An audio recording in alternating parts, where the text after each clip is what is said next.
गीता का मूल सार ब्रह्मचर्य पर ही टिका हुआ है।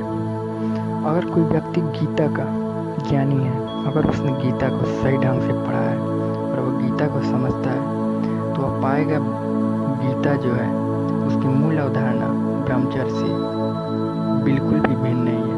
वह ब्रह्मचर्य के साथ ही चलती है। ब्रह्मचर्य के बिना उस अवधारणा का कोई महत्व नहीं है। जैसे गीता में बताया गया निष्काम कर्मयोग का, गीता में बताया गया है संस्कार के बारे में, अच्छे संस्कार, सत्वगुण, रजोगुण, तमोगुण के बारे में। गीता में बताया गया है योग के बारे में, गीता में बताया गया है भक्ति के बारे में, गीता में बताया गया है संन्यास के बारे में, गीता में बताया गया है विज्ञान के बारे में। और इन सभी का रिलेशन ब्रह्मचर्य से ही होकर गुजरता है। अगर कोई व्यक्ति योग का अभ्यास करे तो ब्रह्मचर्य के बिना सिद्ध नहीं हो सकता। अगर कोई व्यक्ति निष्काम कर्म कर रहा है तो वह भी उसमें स्थिरता ब्रह्मचर्य के बिना नहीं आएगी। संन्यास अगर ग्रहण करता है तो संन्यास सनातन धर्म में चतुर्थ आश्रम होता है, अर्थात वह पहला ब्रह्मचर्य, दूसरा गृहस्थ, तीसरा वानप्रस्थ और चतुर्थ संन्यास। तो संन्यास भी ब्रह्मचर्य आश्रम से होकर ही गुजरता है।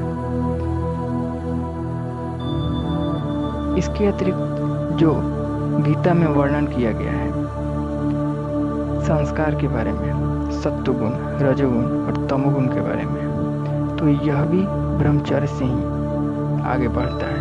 इसकी धारणा, जैसा कोई व्यक्ति सत्वगुणी है तो सत्वगुणी इसलिए है कि उसने ब्रह्मचर्य का पालन किया है, उसने अच्छे संस्कार ग्रहण किए हैं, उसने तप के द्वारा, उसने योग के द्वारा अपने अंदर मलों का क्षय किया है और वह उस मार्ग पर काफ़ी आगे बढ़ गया है, जिस कारण से उसके अंदर पुण्य की मात्रा अधिक होने से वह उस व्यक्ति का नेचर अच्छा हो गया है, शुद्ध हो गया है, सात्विक हो गया है। और जो व्यक्ति ब्रह्मचर्य का पालन नहीं किया है उसका मन बुद्धि कलुषित है, उसके अंदर मलों की भंडार भरी हुई है, इसलिए वह तमोगुणी है।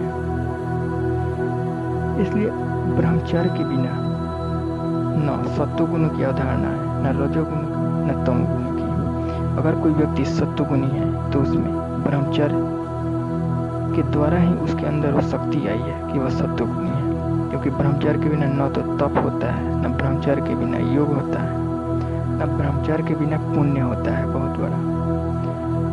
और तमोगुण इसलिए है कि उसमें ब्रह्मचर्य का पूर्णता अभाव है। तमोगुणी व्यक्ति ब्रह्मचर्य से एकदम से नफरत करता है।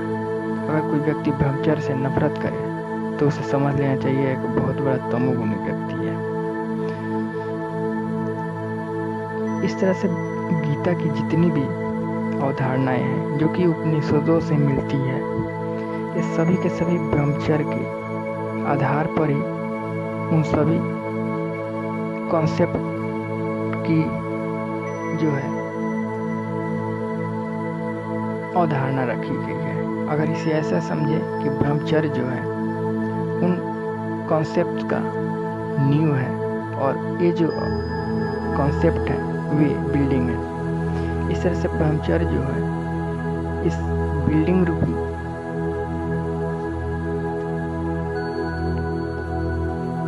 कॉन्सेप्ट का नींव है और ब्रह्मचर्य के बिना उसका कोई अस्तित्व नहीं है। जिस तरह से नींव बिना बिल्डिंग का, घर का कोई अस्तित्व नहीं होता।